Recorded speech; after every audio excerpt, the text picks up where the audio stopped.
पता था कि यह पानी कैसा है, लेकिन वह पानी साधु महात्माओं की आभा से प्रभावित था। उस जल में साधु महात्माओं की आभा सन्निहित थी। वह लोमड़ी को ट्रांसफर और प्रमोशन दोनों दे दिया।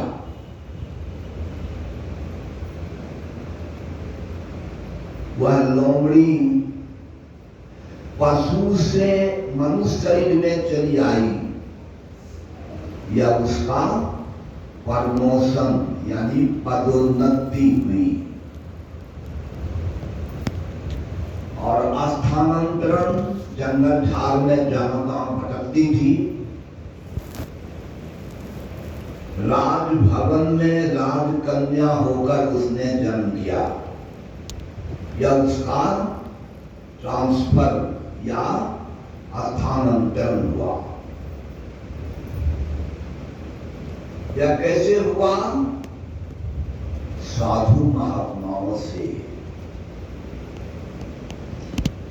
साधु बड़े परमार्थी घनजों वन से आए, तपन बुझावे जीव की अपनों पारसना है। ये जो साधु महात्मा हम लोग देख रहे हैं, कहाँ रहते हैं? ऋषिकेश में अध्यात्म ज्ञान की वर्षा करते हुए, अनेक स्थानों से गुजरते हुए हम लोगों के बीच यहाँ आ गए।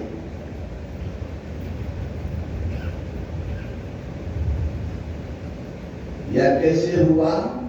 बिनु हरि कृपा मिलई नहीं संधा। मालिक की दया हुई, साधु संत हम लोगों के बीच आ गए। अब उस राजकुमारी में जो साधु संतों की नैसर्गिक आभा थी, उसके दिल दिमाग और मन मस्तिष्क को दिव्य वातावरण से भर दिया।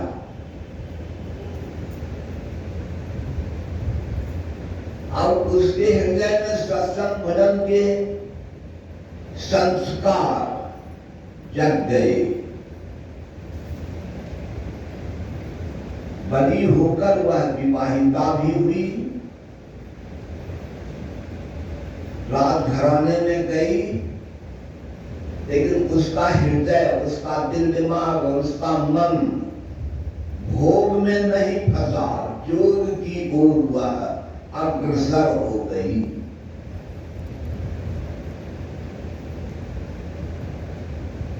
और वहां साधु महात्माओं से वरदान में मांग लिया कि मैं जल्द से जल्द शरीर छोड़ दूं।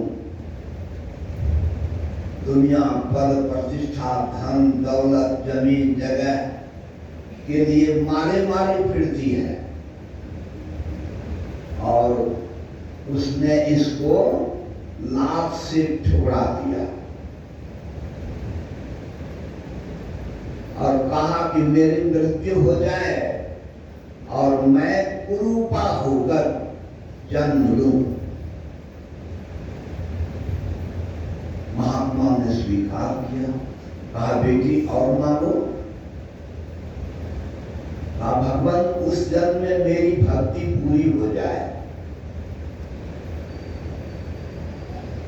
कहा जाओ ऐसा ही होगा। उस जन्म को छोड़कर तीसरे जन्म में वह हीत परिवार में जन्म लेती है। आदिवासी परिवार की कई शाखाएं होती हैं, खरबार, उड़ाव,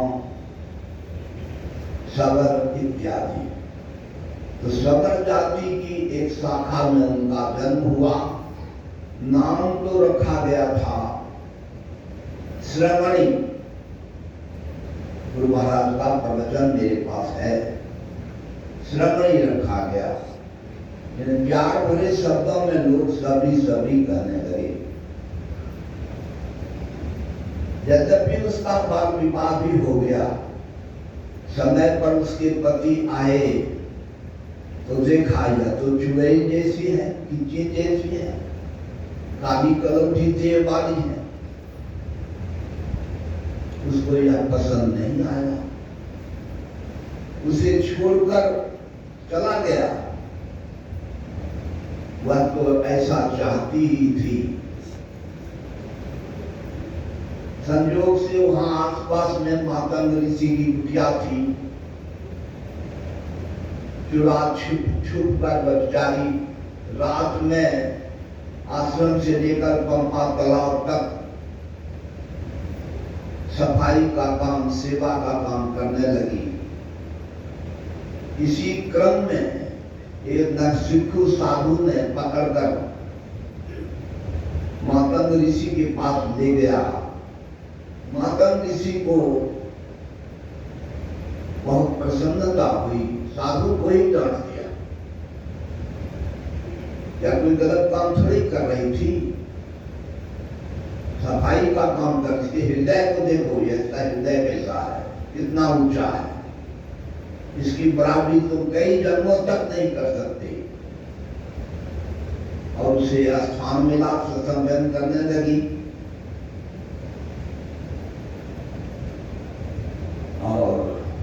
और भी ऋषि मुनि थे, ये सब पद के लिए, प्रतिष्ठा के लिए, धन के लिए, जमीन जगह के लिए संसार में विचरने लगे।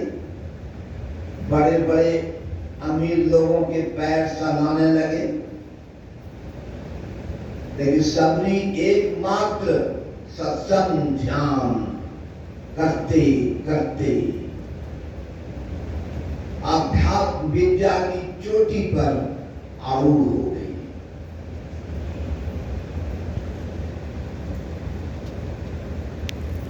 अंत तो गत्वा जब वह सत्संग भजन करते हुए समय बिता रही थी, मातंग ऋषि का अंतिम समय आया। उन्होंने विहंगम दृष्टि से देखा, यहाँ रहने लायक कौन है, तो उन्होंने सबरी को ही चुना। आध्यात्म विद्या के शिखर पर इन्हीं की पहुंच थी और ऋषि मुनि सब सांसारिकता के चपेट में भटक गए थे। मातंग ऋषि ने कहा, बेटी अब मैं जा रहा हूं, तुम यहां रहो। श्री राम आएंगे, श्री राम का अवतार होगा, 27 वर्षों तक अयोध्या में रहेंगे। उसके बाद किसी कारणवश उनका आगमन जंगल में होगा। भाई और पत्नी के सहित वे आएंगे। पंचवटी में पत्नी का अर्थात सीता का अपहरण होगा। दोनों भाई खोजते हुए तुम्हारी कुटिया में आएंगे बेटी। तब तुम अपना नश्वर शरीर का परित्याग कर ब्रह्मलीन हो जाना। गुरु की आज्ञा मानकर वैसा ही किया। और श्री राम जब आए, 9 तरह की भक्ति का उपदेश दिया। साधु संतों के चरणों में बैठना पहली भक्ति, सत्संग सुनना दूसरी भक्ति, सत्संग के अनुसार गुरु की भक्ति में डटे रहना तीसरी भक्ति, ईश्वर का गुणगान करना चौथी भक्ति, मंत्र जाप और गुरु ध्यान यह पांचवी भक्ति। दृष्टि योग द्वारा अंधकार से प्रकाश में, पिंड से ब्रह्मांड में, सामान्य जागृत स्वप्न सुषुप्ति तीनों अवस्थाओं से ऊपर उठकर चौथी अवस्था में बढ़ गई। यह उनकी छठी भक्ति थी। तब उनकी स्थिति क्या हुई? भगवान बुद्ध ने कहा, भिक्षु, आंख को काबू में करना अच्छा है, कान को काबू में करना अच्छा है, जिह्वा को काबू में करना अच्छा है, त्वचा को काबू में करना अच्छा है। जो बेशक काबू हुए हुए हैं उसको मैं गरीब ब्राह्मण कहता हूं, धर्मपद। वह ब्राह्मण कैसा? जन्मना जायते शूद्रो संस्कारात् युज्यते वेद पाठी भवित विप्रः ब्रह्म जानति सो ब्रह्मणः। ब्रह्म जानति सो ब्रह्मणः। ब्राह्मण सोई जो ब्रह्म बिछाने, बाहर जाता भीतर आने, पांचों बस करी झूठ न भाटे, आत्म विद्या पढ़े पढ़ावे, परमात्म का ध्यान लगावे, काम क्रोध मंदोह न होई, चरणदास के ब्रह्मन सोई। जय ब्रह्म। ब्रह्म जानति सो ब्रह्म।